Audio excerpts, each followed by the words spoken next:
আপনি কি জানেন পর্যাপ্ত ঘুম না হলে আমাদের ব্রেন নিজেই নিজেকে ক্ষতিগ্রস্ত করে?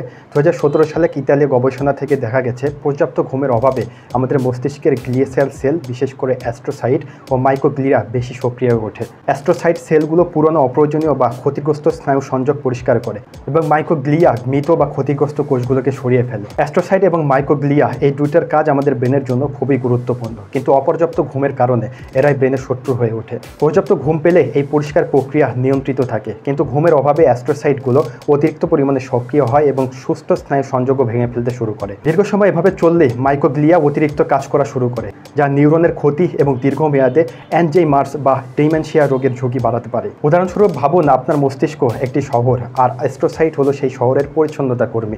অ্যাস্ট্রোসাইট সকালে কাজে এসেছে, সারাদিন কাজ করার পর সে ঘুমাতে যাবে, কিন্তু আপনি তাকে ঘুমাতে না দিয়ে জোর করে কাজ করিয়ে নিচ্ছেন। এমন অবস্থায় অ্যাস্ট্রোসাইট রাগান্বিত হয়ে ঘুমের ঘরে পরিষ্কার করার পরিবর্তে উল্টো নোংরা করা শুরু করলো। বিষয়টা ঠিক এইরকমই। এছাড়া পর্যাপ্ত ঘুমের অভাবে মাথা ব্যথা, কাজে মনোযোগ না বসা, মেজাজ হারানোর মতো পরিস্থিতির সম্মুখীন হতে হয়। তাই ব্রেন ও পরিপাটি জীবনযাপনের জন্য নিয়মিত পর্যাপ্ত ঘুমানো উচিত। ব্রেন যে শুধু ঘুমের অভাবে ক্ষতিগ্রস্ত হয় তা কিন্তু নয়। মাথায় আঘাত লাগলে ব্রেন ব্যাপকভাবে ক্ষতিগ্রস্ত হতে পারে, এমনকি মেমোরি লসও হতে পারে। এছাড়া অপুষ্টি, চিনি এবং জাঙ্ক ফুড, অ্যালকোহল ও অতিরিক্ত ড্রাগস, ওই সমস্ত ড্রাগসও যেগুলো আমরা মেডিসিন হিসেবে ব্যবহার করি, সেগুলো অতিরিক্ত সেবন করলে ব্রেনের সাথে শরীরও ক্ষতিগ্রস্ত হয়। ভিডিওটি উপকারী মনে হলে আমাদের চ্যানেলটি সাবস্ক্রাইব করুন।